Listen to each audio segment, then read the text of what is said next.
Good evening and welcome to the State of Scottish Football. It's Tuesday evening. I'm David Smith, and to my right is Colin Byers, a Northeast duo. This evening. But before we introduce Colin, I just need to make you aware that we are sponsored indeed by Etta Watches. Fantastic watches, and you can get a watch obviously if you're a subscriber. But Colin, how was this very fine Tuesday evening? I'm not so bad. Yourself? Aye, very well. But it's obviously been a sad day for Scottish football. I'll just bounce off the Rangers statement here when they say it's with profound sadness that we announced the passing of our former manager, chairman and club legend Walter Smith. Chairman Douglas Park commented saying, on behalf of the Rangers board of directors, staff and players, I convey my deep condolences to the Smith family. Walter leaves behind a wife, children and grandchildren, all of whom are in our thoughts and prayers at this difficult time. Now, let's just stress here, Colin, first and foremost, that if we were to do a show on Walter Smith, it's definitely going to be an hour, but we'll try as best we can to obviously go through everything. But a very sad day. Yeah, it is. It's we've lost one of the greats of our game here in Scotland.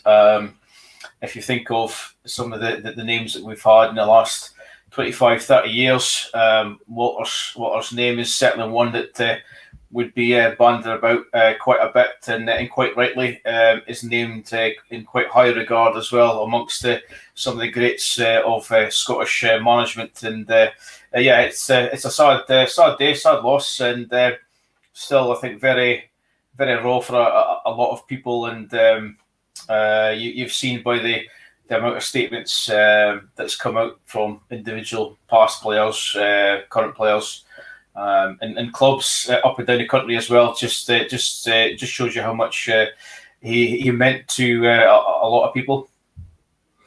Now, I was busy in a job when you were texting the group chat earlier today, saying about the sad news, and my phone was going berserk at that time. I was like, okay, what's happened here? But in terms of Walter, he was a serial winner in the Scottish game, but also in his stints with Scotland, Everton, and Man United. Obviously, Man U being assistant to Sir Alex, but he was a serial winner. Yeah. He just, no matter where he went, he had that kind of winning mentality. The accolades that he won at Rangers alone just shows you just the mentality he has. 21 trophies, including 10 titles. It's just a phenomenal achievement. And you just don't get that type of character these days, I don't think. Of course, when Celtic and Rangers play, there's always a division call, and there's always a rivalry with the two clubs. But Celtic, fair play to them, they've came out, been very proactive in their approach whenever they put out statements today. And Ange Postecoglou has paid tribute to Walter Smith, who obviously passed away today. Speaking at Lennoxtown, the Celtic manager said, "My condolences to his family and those closest to him. I'm well aware of his standing as a manager and his record both at club level and at national team level.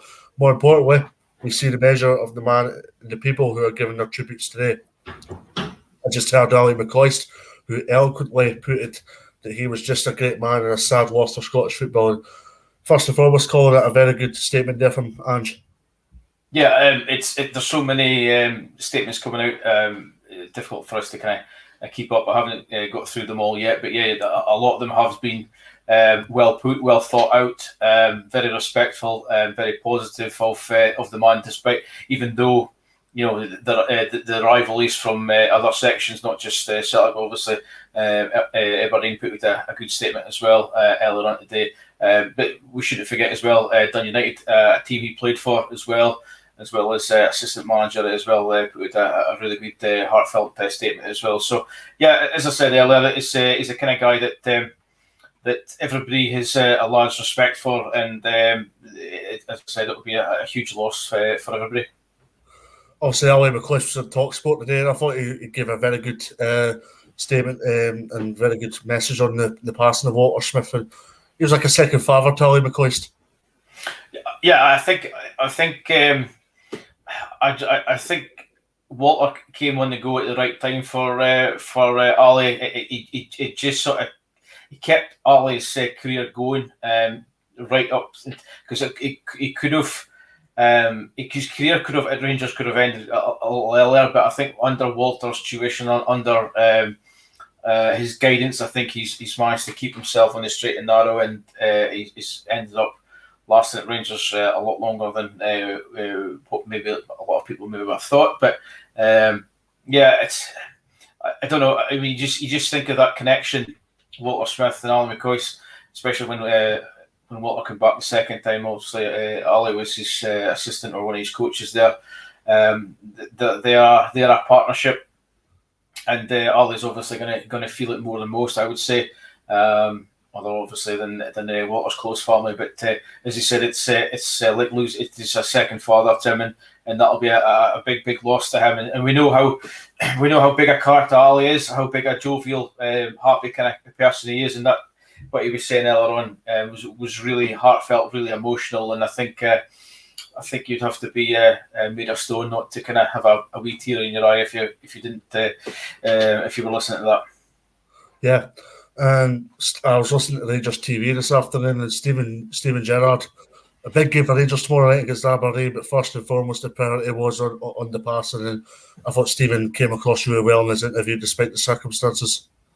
Yeah, and again, somebody who is probably has come up to Rangers and maybe didn't know of Walter personally, but I think Walter's maybe taken him and guided him a little bit as well. And I think a lot of people still regard him as the gaffer, and that's an affectionate title rather than anything else. And he spoke very highly of him. I think I'm right in saying as well. I think I've seen they had a minute's silence at the training ground today as well. So for everybody at Rangers, it's a big day, and it's a huge loss. Yeah, absolutely. Now, what we're going to do after in a few minutes time, is we're going to just reflect his career. We're not going to focus on Rangers in Scotland, but just in terms of his playing and management career, Colin, very illustrious, a long career, a career that started in 1966 with Dundee United, and finished in 2011 with Rangers. So he was in the game for a very long time. Yeah, he was. And he had a fairly decent playing career at Dundee United, and then Dumbarton in between. I think his career was kind of cut short by injury. I think he was maybe 31, 32 at the time, defender as well, I believe. So he was at the right place at the right time to be under the tutelage of Jim McLean, first of all at Dundee United, and how successful they were in the 80s under McLean. So obviously he's learned from one of the best in McLean, and he's been able to take that on, and he's moulded that into his time as Rangers manager. Of course, I totally apologise, viewers, because I completely forgot to tell you to send in your thoughts and prayers for Walter Smith. And we've got one here from Frank Brennan, if it comes up, saying, very sad news, and may he rest in peace. And like I mentioned earlier, we're going to do this from start to finish. So we're going to focus on Dundee United and go across to Rangers. And Walter Smith will forever be linked with Dundee United. Elsewhere, Rangers, Everton, Scotland will dominate conversations, but in the Dundee, in the city of discovery, it's a city of discovery after all. It's a city that promotes journalism. And for United fans, Walter is indelibly associated with Tannadice in the greatest years in the club's history. And one thing I took out of this, Colin, when I was reflecting on it, was Walter Smith came at the right generation, because there was Jock Stein, there was Walter himself, Tommy Burns, Sir Alex Ferguson, a range of managers there that were tough, but knew how to win games of football. Yeah, it's okay working under these guys and learning from them, but you then have to take that on in your own style as well. And what Walters has been able to do is take what he's learned from like Sir Alex and from McLean, and become his own man, and just had that drive and determination to be successful and continue to win and strive to be better than he had been the year before. You can't teach that. That comes from within. That's a mentality that you just can't teach. You have that within. And he certainly had that in droves, and as I said, his success is second to none. His amount of trophies that he's won just shows you the kind of man that he was. As for the old firm, Tommy Barnes and Walter Smith were nemesis for a very long time, and obviously when Walter took the job on first time around, Walter's winning everything. 9-0 came in that time, but it was obviously a sad day, but also very respectful at the same time when Tommy Barnes passed away 13 years ago, and the fact that Walter was carrying the coffin. Yeah, I think he's one of those. He's one of those very few people that has been able to sort of bridge the gap between the two. I know, particularly in the sort of late 80s, early 90s, there was a huge divide between the two Glasgow sides, and he and Tommy were responsible for almost kind of bridging that gap to an extent. And they obviously had been close friends and very respectful of each other's and of each other's records. And it's the mark of the man that he was one of those that was carrying Tommy's coffin at his funeral after his side passing. But it's just incredible that he was able to. He's managed to kind of galvanise and somehow divide a very divisive fan base on this day, but was able to do that, through his achievements in the past as well. Absolutely. Now, Walter was signed by legendary manager Jerry Kerr in 1966 from Ashford Juniors in Glasgow. Everybody doesn't know Jerry Kerr. There's a stand at Tannadice in memory of Jerry Kerr. So that's how renowned he was at Dundee United Football Club. He's a legend at Tannadice, and the fact that he's got a stand named after him at Tannadice just goes to show the man he is. Walter made 183 appearances for the club in a long playing career, with his last appearance in September 1980 before going into management. Walter himself would have laid no claim to being other than a journeyman football player. There's an iconic picture of him kissing his boot in a rare moment of joyous celebration. Before I continue, Colin, kissing your boot, would that be something you would do in the Bucking Welfare League? I was never that good to be kissing anything, let's put it that way. And surprised, actually, after netting one of only 3 goals he ever scored for Dundee United. He was also a defender. But his playing skills were that of the ordinary player. His coaching skills and motivational abilities were on a superior level and were swiftly utilised by Jim McLean. And we touched upon Jim and Walter earlier on, Colin, and that's the thing. Jim McLean was very old school. He had an old school attitude about him. And Walter kind of weaned off of that, because I was reading reports today that Walter, whenever he was assistant manager at Dundee United, there was a old school mentality. There was a I'm not going to take rubbish attitude kind of thing. Yeah, it's one of those things that would you get away with it these days? I highly doubt.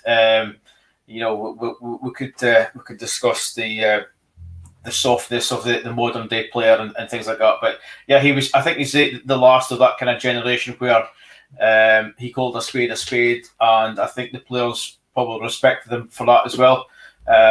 And the managers and the coaches around about him as well probably respected him for that as well. But yeah, it's learning from, as I said, guys from like McLean and Ferguson, and to extent Jock Stein as well, that he's done this. He's done so much success, he's that kind of old school mentality of we're doing it this way and that's it. If you don't like it, there's the door kind of thing. Walter Smith was coaching with the Scotland youth setup at an early age, and while he was a coach with Jim, it became clear to shrewd observers that he would eventually stride out in his own right to be a manager.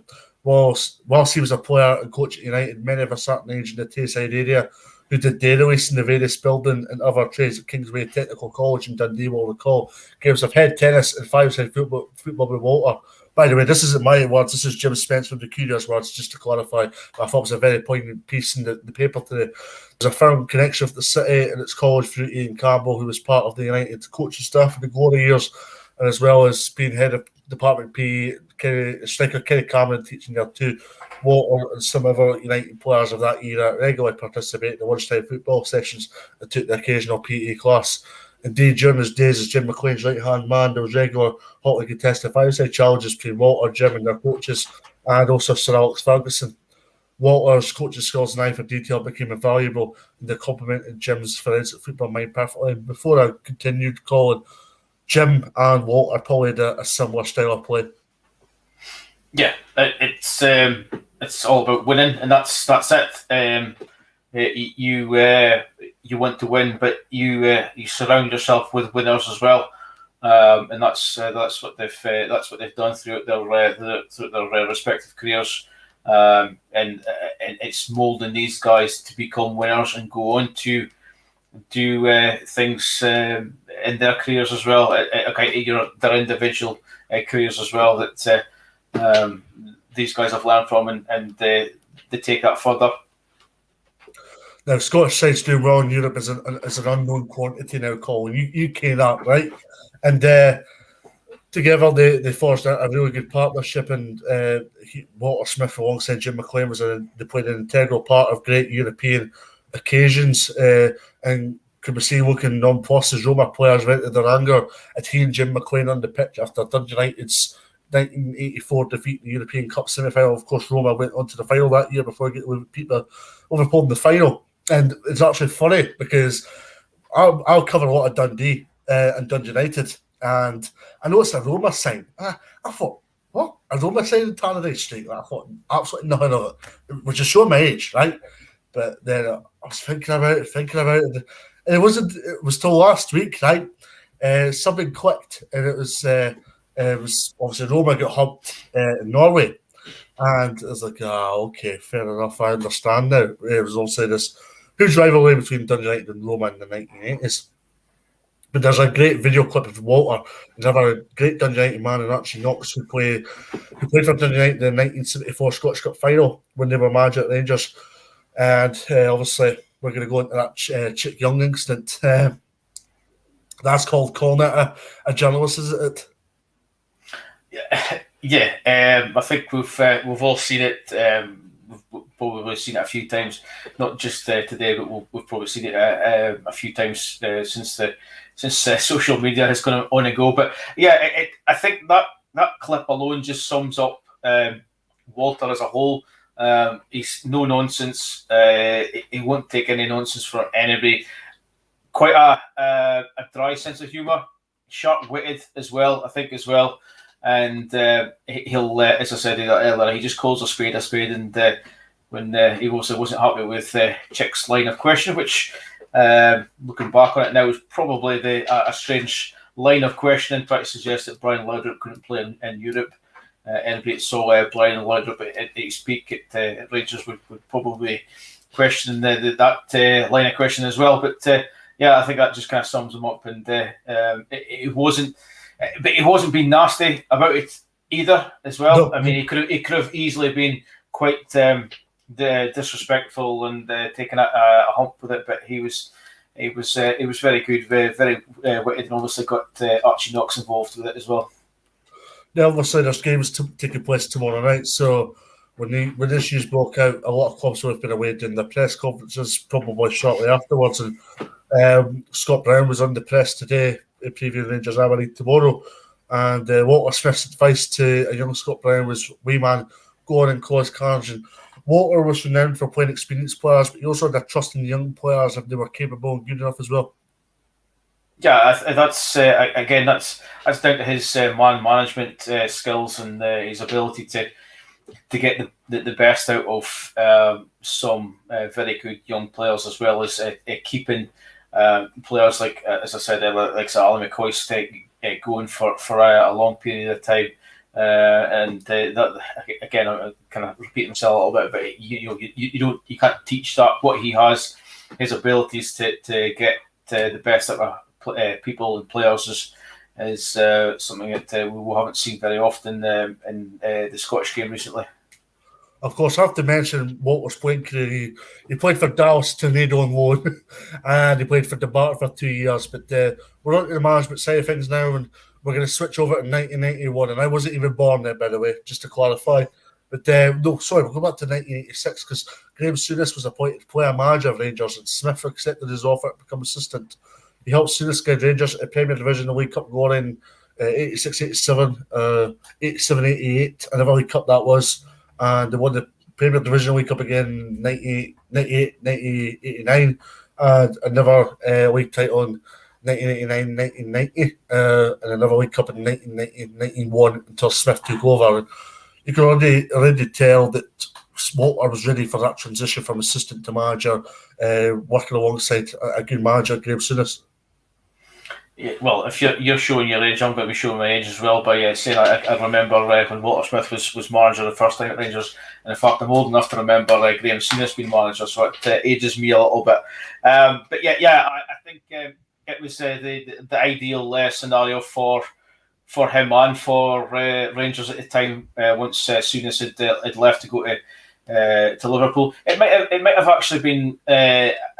It might have been a more difficult decision for him. I don't know. Maybe he got the chance to go to Liverpool with Graham. I don't know, but it was an easy transition from him. And what he was able to do when he took over was obviously build on what Graham had done and the success that he brought, and take it even further and get that holy grail of the 9 in a row that they were looking for at the time. And that first run of he got seven of those 9 in a row as manager himself. So that again, that just shows you the longevity that he had, and he was able to continue and build on that success each year, and the players that he was bringing in each year just seemed to be better and better. Before we mentioned Laudrup, but then he was able to bring in guys like Gascoigne, and when we talk about getting the best out of players, I think the move to Rangers for Gascoigne was probably the right for his career at the time as well. And I don't think, had he gone anywhere else, I don't think anybody else would have gotten the same kind of success out of Gascoigne as Walter did, because I know Walter would have been keeping a good tabs on him and making sure that he was right, and just keeping his feet grounded, whereas maybe had he gone elsewhere, that he might not have been as successful. But yeah, that it was just the ideal scenario for him, and as I said, the ideal scenario for Rangers as a club, just to take on that baton from Souness and gain that success that he did. Of course, his success domestically can't be undermined, but also he was on the brink of Champions League final in season 1992-93. Yeah, I think that was the first year of the Champions League as it was. Yeah.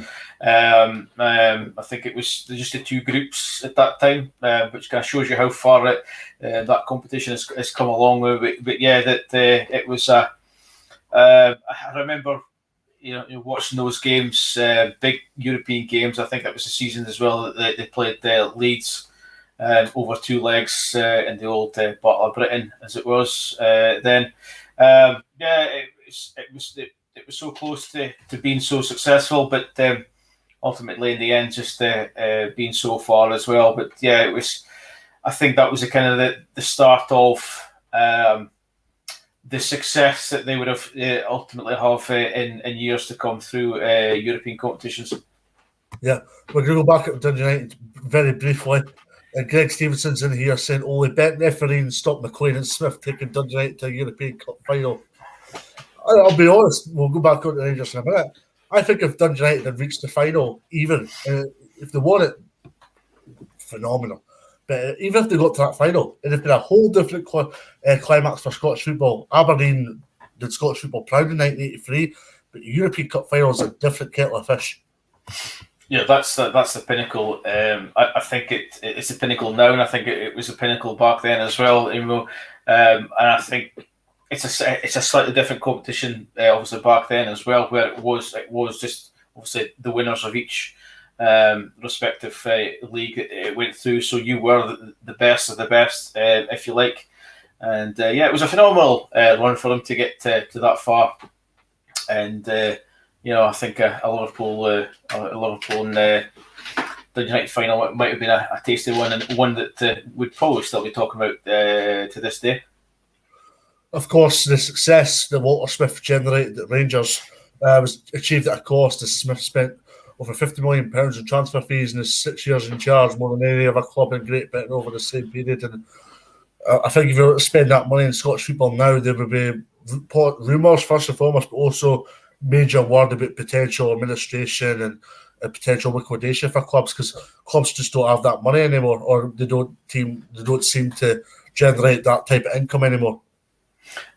You're talking about an era as well before the transfer windows came in and into play as well. So I think off the back of, and I think maybe I might be wrong here, but something like Graham Souness, who he gets to a certain sort of stage of a season, maybe around about sort of November, December kind of time, could buy 2 or 3 players from a rival club if he liked, just to make sure that that winning momentum carries on, and even buying players in sort of February, March time wasn't unusual. So spending money, yes, it's okay spending money and buying players, but they've got to be the right players. Walter was obviously good at identifying a good player, whether or not it was bringing in an experienced head, or as I said, buying somebody from another club in Scotland, and thus making them weaker, but making his Rangers team a little bit stronger, and they had the financial clout to do that. But again, it's okay just buying these players. He's got to be able to manage them and do right and have the success on the pitch. Absolutely. A Celtic fans coming in here said, had a tear my eye watching these with Walter Smith, definitely a legend of Scottish football. I had a lot of respect for him. And the thing with Walter, before we move on, is at Rangers, of course, in his first spells, he had a bad European run towards the end of his tenure in the first spell. He got beat by IFK Gothenburg 4-1 in the 1997-98 Champions League preliminary round, and then 4-2 by Strasbourg in the first round of the UEFA Cup that same season. Also, the fact that they lost the league title to Celtic in the final day and then lost in 1998 Scottish Cup final to Hearts. You can kind of tell his expiry date was up at that time, but there was always going to be a route back into Ibrox, and the door was always going to be open for Walter Smith to return to Ibrox. I don't think it was a case that he kind of outstayed his welcome or anything like that. I think it was probably one of those, as you said, it was a time for him just to take a step back, take a step away, find a new challenge. They'd obviously missed out in that the 10 in a row, which was the one they wanted. Obviously, Celtic had stopped that in '98, and that was the one that they wanted. So yeah, it was a time for, it's possibly a time for a change. Not just for Rangers as a club, but for Walter as a man as well. Just to go and test himself and go down to Everton and see what he could do there. But yeah, I think if he'd won that league title in '98, I think he would have been quite happy just to retire there and then, and that would have been him. He would have cemented his legacy even more. He's obviously got to be a Rangers legend, but I think if he'd won the title in '98, I think there would have been statues and there would have been all kinds of accolades for him back then. Well, speaking of which, I've noticed Derek Johnston was in Sky Sports today asking guiding. They just saying they need a statue. And it's probably now is the right time for just to go and get Walter Smith a statue outside Ibrox. Yeah, I'm surprised that there hasn't been anything before now. That's maybe by his own request. I don't know. They've maybe asked him already, and he's maybe turned that down. I don't know, but I'm surprised that there hasn't been something that they haven't been able to sort of cement his legacy and remember him. But I think obviously now would be the right time. Whether I know the name a training ground or name a stand after him or anything like that, I don't know. But that would go up to them. But yeah, I'd be surprised if they didn't do something. I might be wrong here, but I noticed one Rangers fan being very hyped up in Twitter about changing the Broom Loan stand to the Walter Smith stand.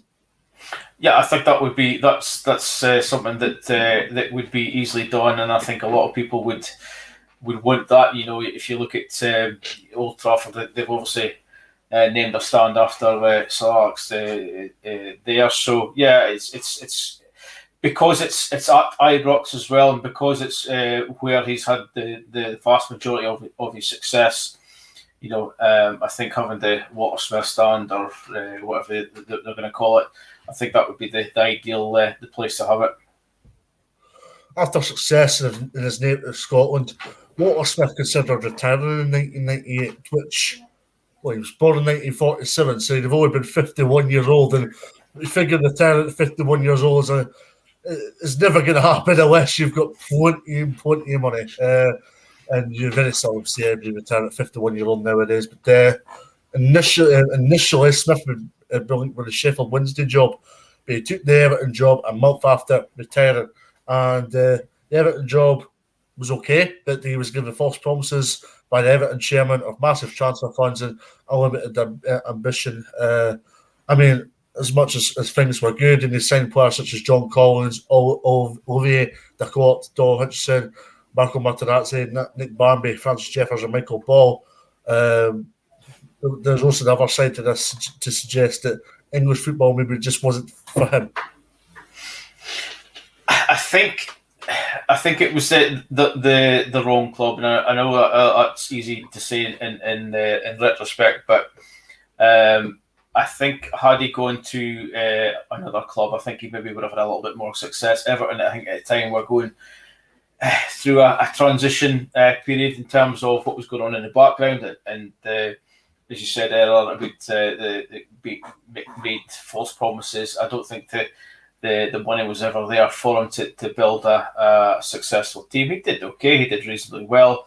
I think as well that selling of Duncan Ferguson, I think that was a big part in why he left as well. I think again, I might be wrong with this one, but I think he was sold behind he was sold behind his back. So obviously that wouldn't have gone down too well with Walton. I think it was shortly after that they left.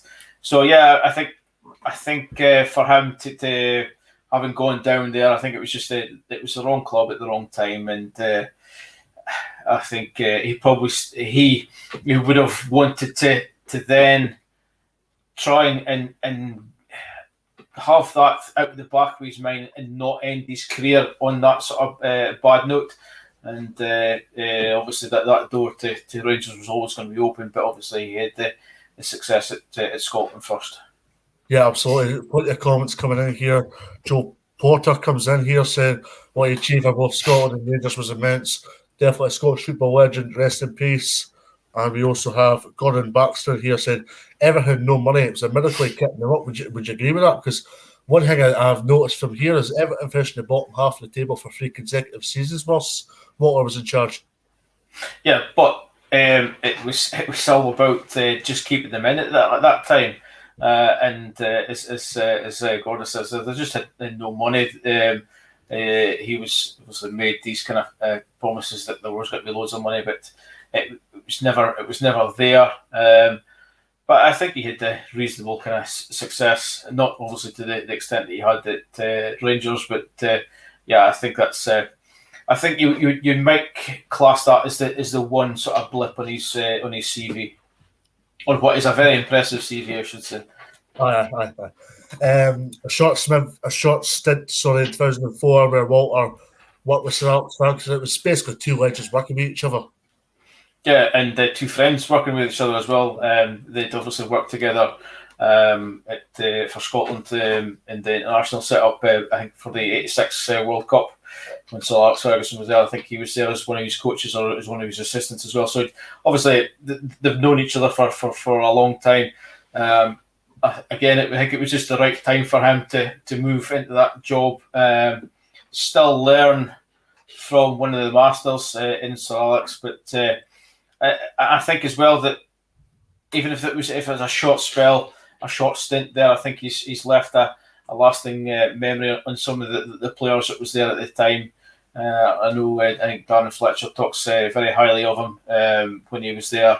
I think there's a story about Ronaldo being banded about as well, that when Ronaldo first came in, that he was doing all these flicks and tricks and things like that in training as a young Ronaldo would do. But Walter, he instigated a no fouls mentality on the training session, so the Man United players were able to foul him constantly and kick him and do whatever they want, and that kind of made Ronaldo realise that actually I didn't need to be doing all these flicks and kicks. He just stuck to the one touch, or 2 touches, and it probably made him a better player. I'm not saying that Ronaldo is where he is because of 1-1. Obviously, he's a very talented player, but just little things like that just make you realise that what he can do for a player of Ronaldo's calibre.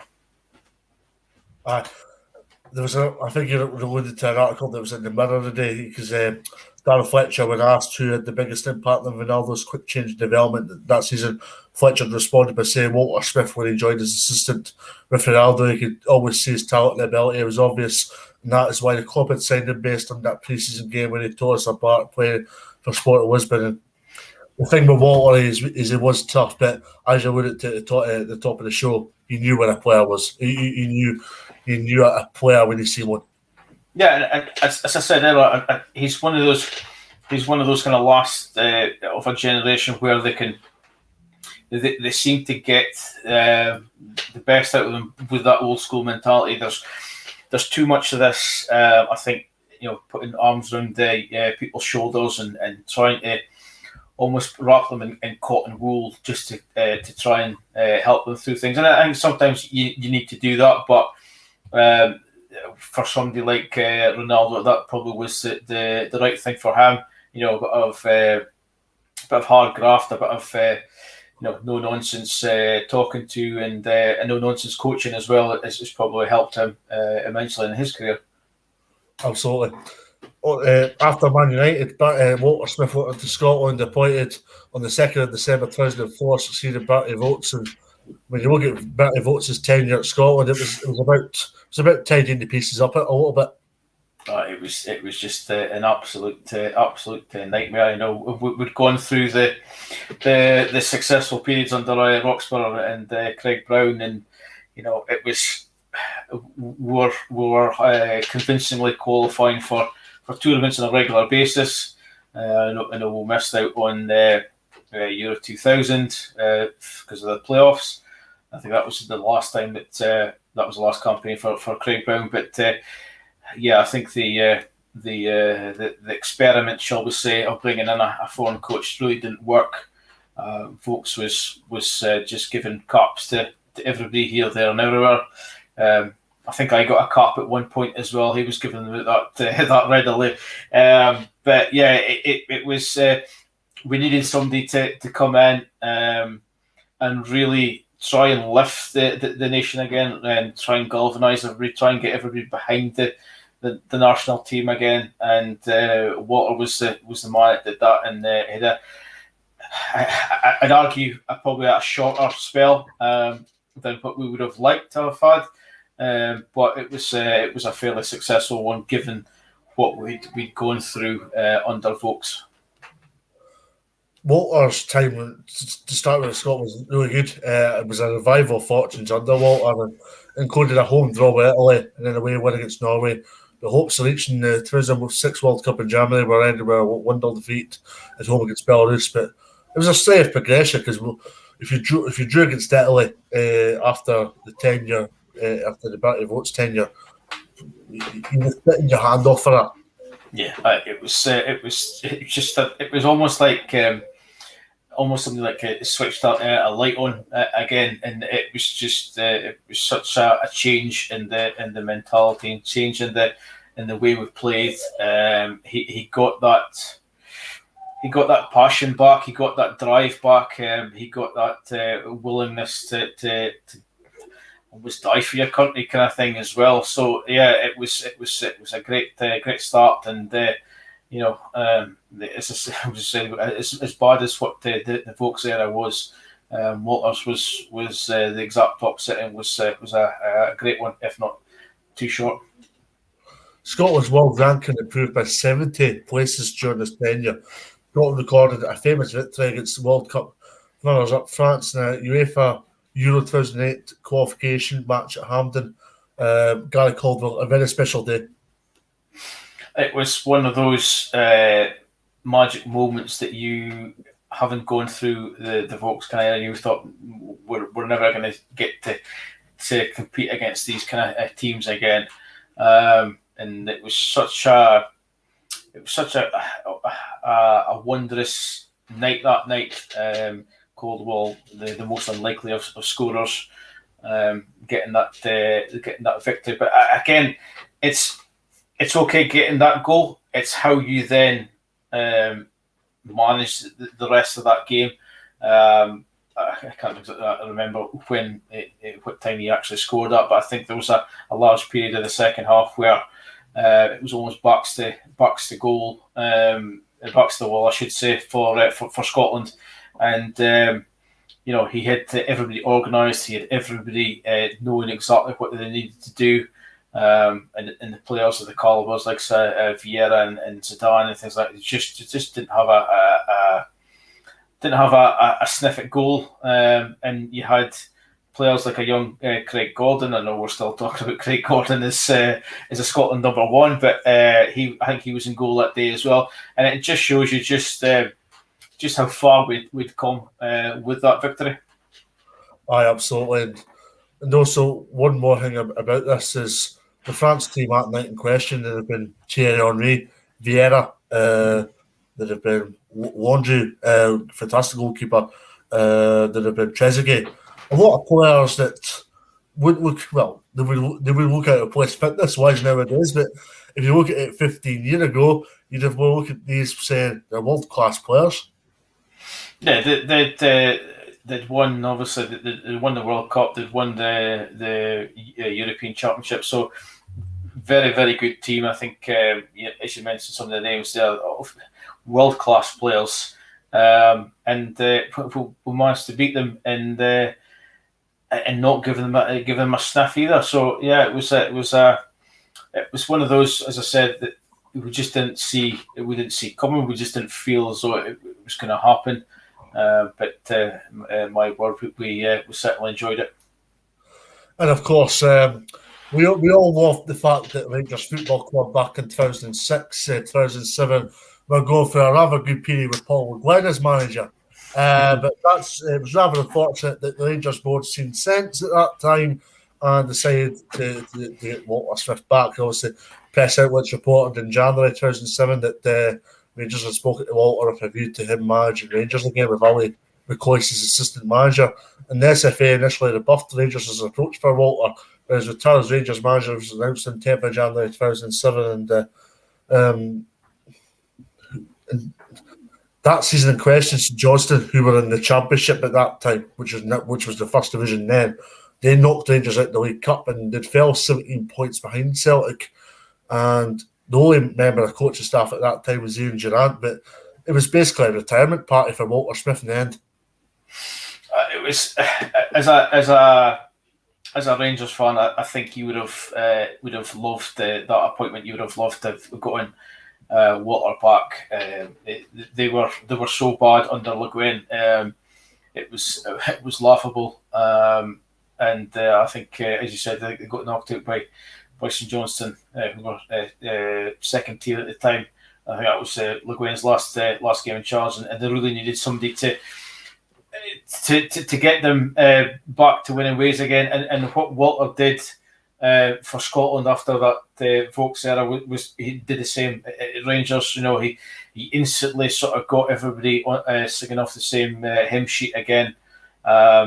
He got that winning mentality back again.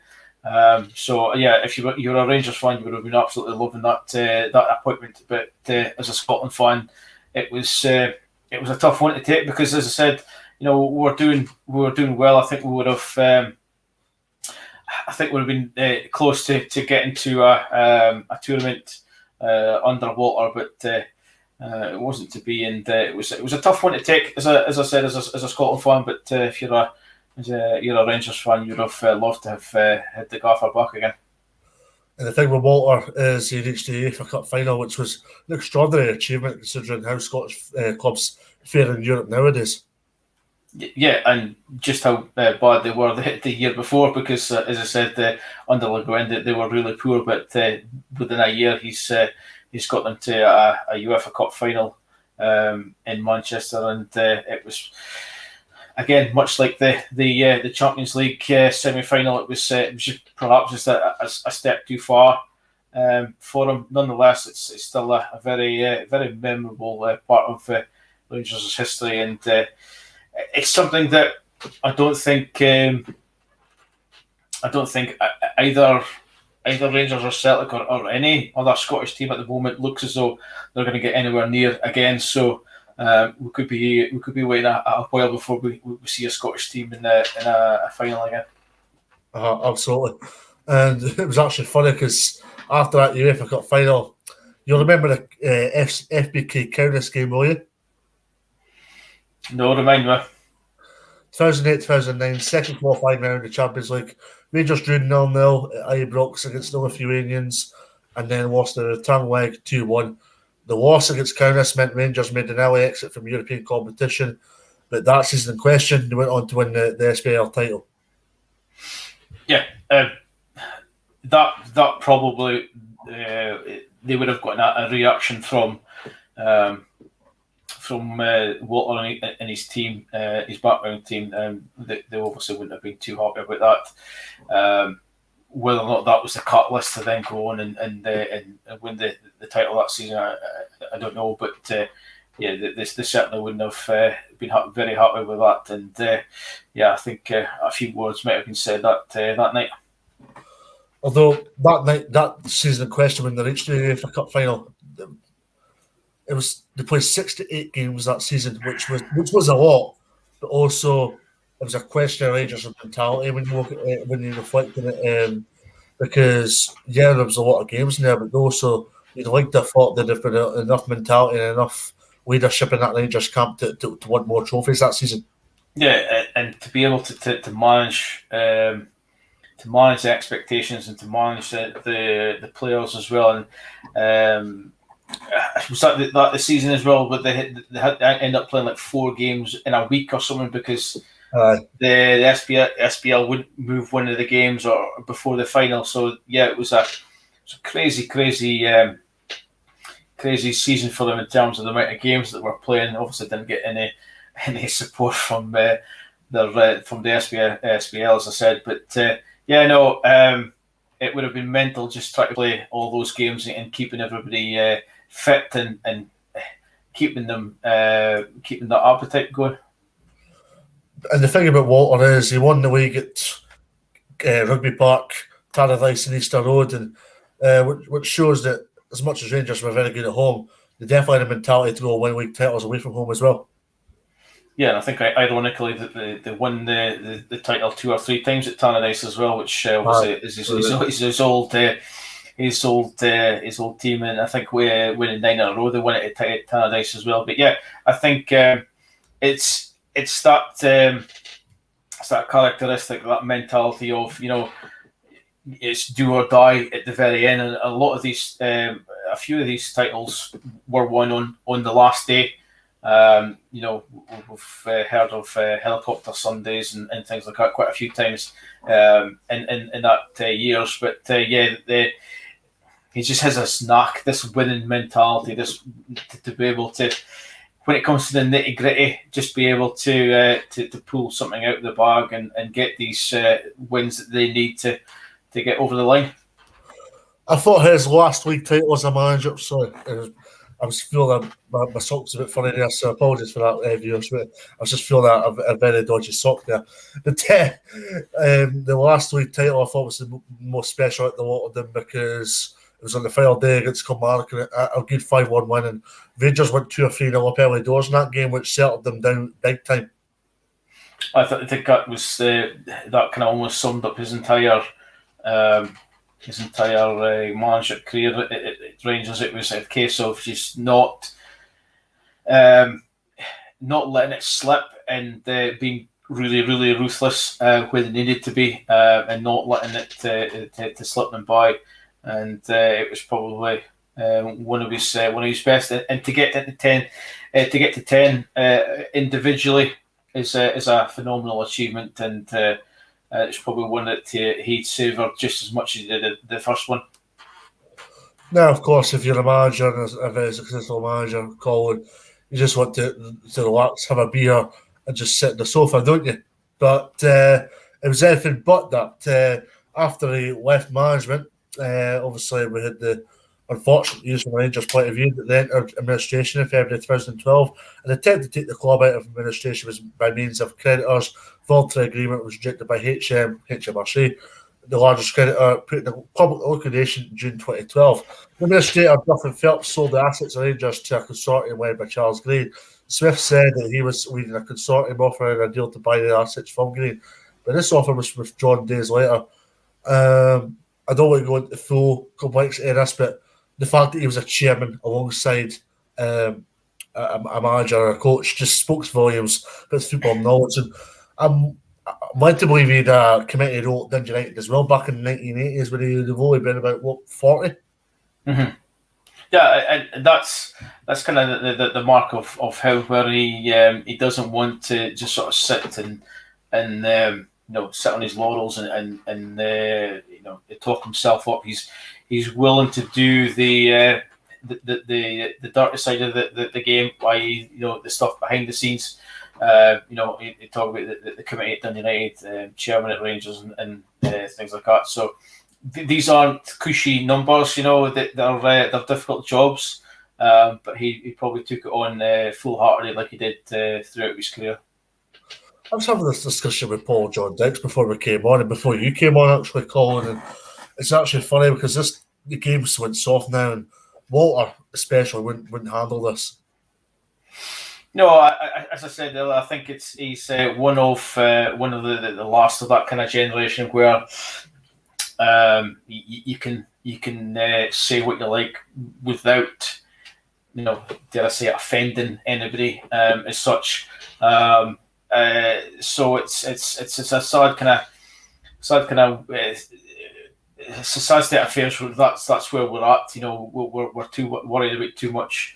I see you see somebody like Bruno Fernandes a few weeks ago. He misses a penalty and then he's putting a statement out on social media.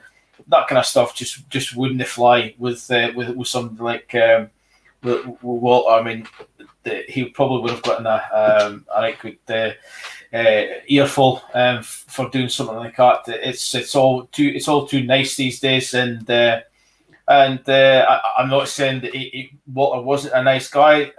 You can tell by the sentiments going around social media today that he's far from anything but he is genuinely a nice guy.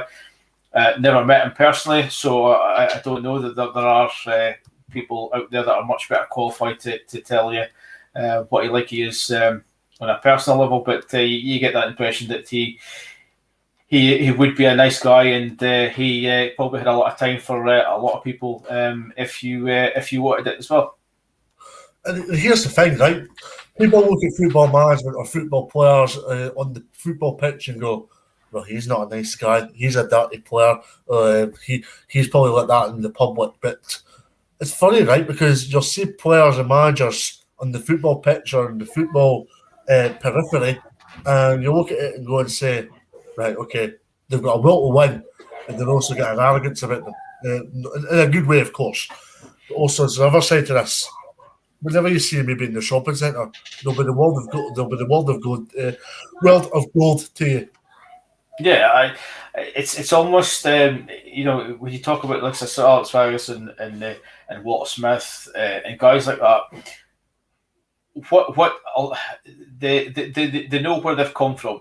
They know the places that they grew up. They know the people that they grew up with, and they will be very respectful to people because they know that, as I said, where they come from, and that's that doesn't leave them.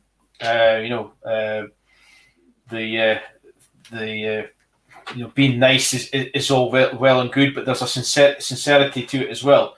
And as I said, I think Walter probably would have been the kind of guy that would probably give you an absolute ear bashing 1 minute, but the next you'd be able to have a chat with him about anything that you probably had concerns about. So that fine balance of being really ruthless and really have that winning mentality, but also being nice and getting that the best out of your players just by being able to have an open mind. I know it's a tribute to Walter, but I think we need to touch on it. I'm assuming you watched the Man U Liverpool game on Sunday and just watching Sir Alex Ferguson and when Liverpool scored that 5th goal and also Ronaldo being off for offside. So I've never seen Sir Alex as down as that in a very long time. No, that's that never leaves you. These guys are very passionate about the game. They, even though they are not involved as such as full-time managers or coaches or whatever, they still have that passion. They want their team to win. You just you mentioned Alex Ferguson, but you obviously see the clips of Kenny Dalglish. The opposite end, he's quite happy, quite jovial. So it still means a hell of a lot to these guys, and I'm quite sure Walter, watching Rangers games and being involved, he still would have had that same drive for them to do well, and I'm quite sure that he would have been available to Steven Gerrard if he needed them to be, and I'm quite sure any of the players that are there as well that he would have wanted them to do well. And yeah, as I said, that never leaves you, and that's where this drive for success and continuing to succeed week in, week out, and season after season, that's where that comes from. Of course, I forgot to mention this. A trophy Scotland won back in 2006, and that was the Kirin Cup, of course, managed by Walter Smith. And that's a very monumental success for Scotland, we should say. Yeah, we're clutching at straws if we're mentioning that as a success for Scotland. But yeah, it's as I said, coming off the votes era and just winning a game would have been nice after the Vokes era. But yeah, winning the Kirin Cup was a nice achievement, but nothing that we would really brag about too much, I don't think. Yeah, absolutely. I was trying to get the team for you, but it's not coming up. No. Oh, it's because okay. Yeah.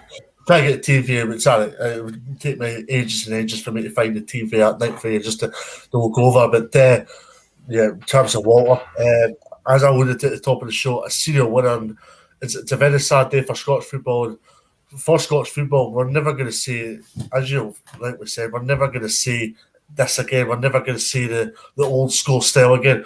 You maybe see it maybe in all grassroots games such as juniors and amateurs and various things, but in terms of professionally, and if you hear reports about a manager being old school, they'll be lambasted in the media now. Yeah, as I said, it's we're almost going too far the other way now as well. I know a lot of guys or anybody listening to this will probably be young enough not to know what it was like in the 80s and early 90s, how things were. But yeah, it's a strange way that we've gone now, and I think in a weird way, I think that's because we haven't had that sort of old school mentality in Scottish football for a long time. I think that's where we've lacked in terms of success on the national front as well. I know we've maybe gotten that a little bit back with Steve Clarke in recent years, where he comes across as being one of those kind of old school kind of guys, but it still has that drive. But yeah, it's a hugely disappointing and sad news, as I said at the beginning. But he's liked by everybody and will be extremely missed by everybody that's involved with the Scottish football.